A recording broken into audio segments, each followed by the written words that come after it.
a popular pasta on X about the perils of sleep deprivation. Russian researchers in the late 1940s kept 5 people awake for 15 days using an experimental gas-based stimulant. They were kept in a sealed environment to carefully monitor their oxygen intake so the gas didn't kill them, since it was toxic in high concentrations. This was before closed-circuit cameras, so they only had microphones and 5-inch thick glass porthole-sized windows into the chamber to monitor them.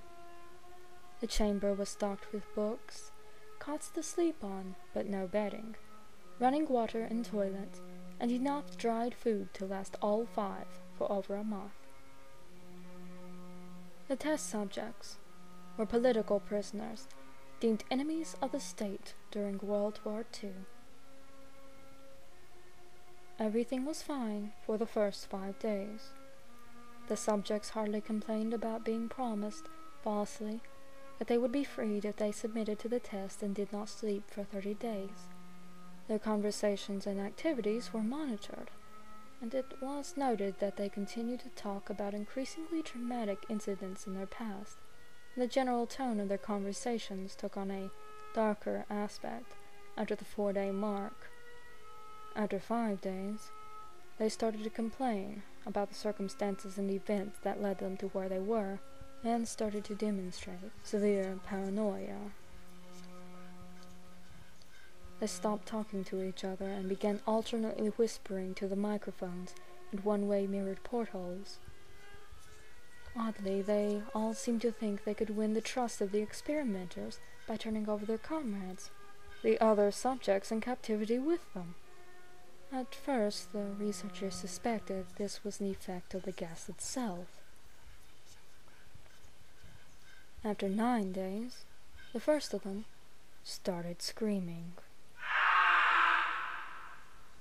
He ran the length of the chamber repeatedly, yelling at the top of his lungs for 3 hours straight. He continued attempting to scream, but was only able to produce occasional squeaks. The researchers postulated that he had physically torn his vocal cords. The most surprising thing about this behavior is how the other captives reacted to it. Or rather, didn't react to it. They continued whispering to the microphones until the second of the captives started to scream. The 2 non-screaming captives took the books apart, smeared page after page with their own feces, and pasted them calmly over the glass portholes. The screaming promptly stopped. So did the whispering to the microphones. 3 more days passed. The researchers checked the microphones hourly to make sure they were working, since it was thought impossible that no sound could be coming from the 5 people inside. The oxygen consumption in the chamber indicated that all 5 must still be alive. In fact, it was the amount of oxygen 5 people would consume at a very heavy level of strenuous exercise. On the morning of the 14th day, the researchers did something they said they would not do to get a reaction from the captives. They used the intercom inside the chamber, hoping to provoke any response from the captives they were afraid were either dead or vegetables. They announced, "We are opening the chamber to test the microphones. Step away from the door and lie flat on the floor or you will be shot. Compliance will earn one of you your immediate freedom." To their surprise, they heard a single phrase in a calm voice response. "We no longer want to be freed." Debate broke out among the researchers and the military forces funding the research. Unable to provoke any more response using the intercom, it was finally decided to open the chamber at midnight on the 15th day. The chamber was flushed of the stimulant gas and filled with fresh air, and immediately voices from the microphones began to object. 3 different voices began begging, as if pleading for the life of loved ones, to turn the gas back on. The chamber was opened and soldiers sent in to retrieve the test subjects. They began to scream louder than ever, and so did the soldiers when they saw what was inside. 4 of the 5 subjects were still alive, although no one could rightly call the state that any of them were in life.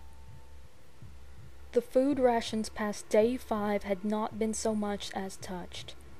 There were chunks of meat from the dead test subject's thighs and chest stuffed into the drain in the center of the chamber, blocking the drain and allowing 4 inches of water to accumulate on the floor. Precisely how much of the water on the floor was actually blood was never determined. All 4 surviving test subjects also had large portions of muscle and skin torn away from their bodies. The destruction of flesh and exposed bone on their fingertips indicated that the wounds were inflicted by hand, not with teeth, as the researchers initially thought. Closer examination of the position and angles of the wounds indicated that most, if not all of them, were self-inflicted. The abdominal organs below the rib cage of all 4 test subjects had been removed. While the heart, lungs, and diaphragm remained in place, the skin and most of the muscles attached to the ribs had been ripped off, exposing the lungs through the rib cage. All the blood vessels and organs remained intact. They had just been taken out and laid on the floor, fanned out around the eviscerated but still living bodies of the subjects. The digestive tract of all 4 could still seem to be working, digesting food. It quickly became apparent that what they were digesting was their own flesh that they had ripped off and eaten over the course of days. Most of the soldiers were Russian special operatives at the facility, but still many of them refused to return to the chamber to remove the test subjects. They continued to scream to be left in the chamber and alternately begged and demanded that the gas be turned back on, lest they fall asleep.